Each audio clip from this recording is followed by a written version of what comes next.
Animals use various methods to navigate during migration and homing, employing a combination of environmental cues and innate abilities. Navigation involves determining one's position relative to other locations.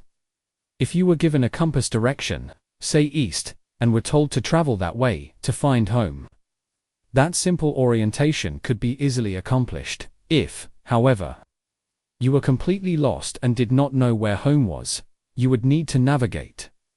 To do this, you need a map sense and a sense of timing.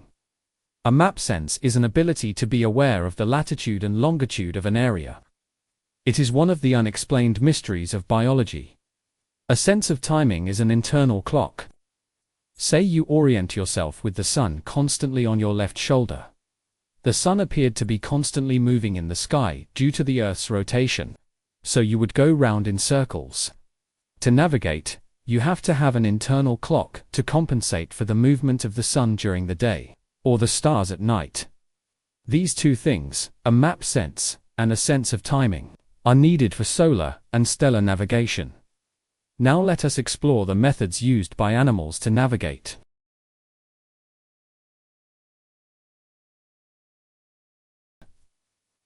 Visual cues.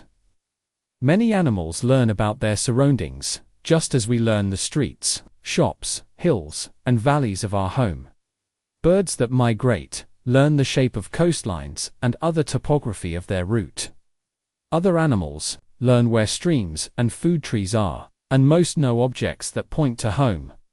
In an experiment, Dr. Tinbergen ringed a wasp's nest with pine cones, which the wasp learned to recognize.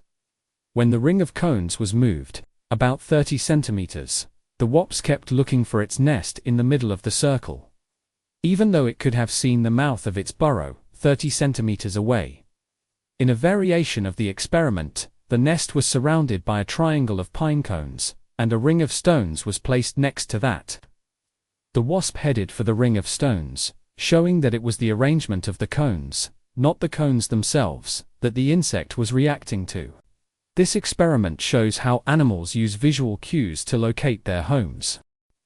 Solar navigation. The sun appears to move across the sky from east to west during the day, so it can be used to tell directions if you have a clock. Many birds and other animals, like honeybees, use the sun as a compass, which suggests that they have an inbuilt clock. Large birds, like ducks, hawks, and geese, fly mainly in the daytime, and presumably use the sun as a compass. They compensate for the changing direction of the sun. In autumn, a northern hemisphere bird flies south at an angle of 45 degrees left of the sun at 9 a.m., and an angle of 45 degrees to the right of the sun at 3 p.m. When such a bird has had its internal clock retarded 6 hours by being placed in artificial light-dark cycles and is released, it sees the 3 p.m. sun as if it were 9 a.m. and flies due west. Stellar navigation, or star compass. Animals traveling at night may orient to a constellation or a celestial pole. The celestial pole is the point at which all stars appear to rotate around.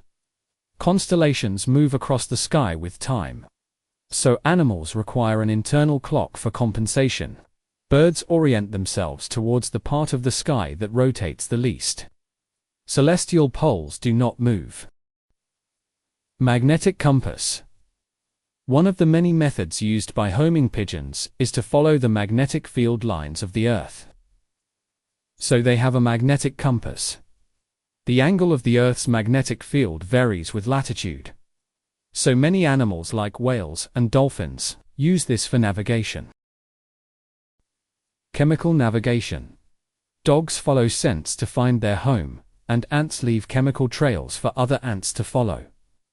The amazing migrations of eels and salmonfish from the sea to certain rivers where they came from are guided by the animals sensing the chemicals in the water. There is a cocktail of chemicals in the freshwater streams that the migrating animals recognize.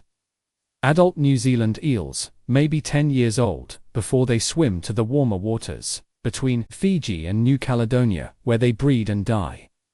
Baby eels or elvers return to the New Zealand streams to start the cycle all over again. Eels from America and Europe swim to the Sargasso Sea in the mid-Atlantic Ocean to breed. The European larval elvers return to the rivers in Europe, and the American ones return to the American rivers. Animals use sound as sonar. Bats navigate by using high-pitched squeaks, which bounce off objects in their path. Humpback whales migrate to Antarctic and Arctic oceans each summer, and back to the equatorial waters for breeding. Dolphins and whales navigate using echolocation, a sophisticated form of sonar navigation. They emit high-frequency clicks, or sounds through their nasal passages, which are then focused by their melon, a fatty structure in their forehead, and projected into the water. These sound waves bounce off objects in their environment and return as echoes.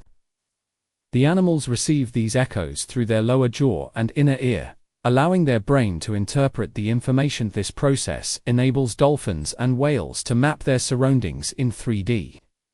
Even in dark or murky waters, echolocation is particularly useful for these marine mammals, because sound travels 4 times faster in water than in air. It allows them to navigate and hunt in low visibility conditions. They can use it to communicate over long distances. Interestingly, different species have evolved specialized structures for echolocation.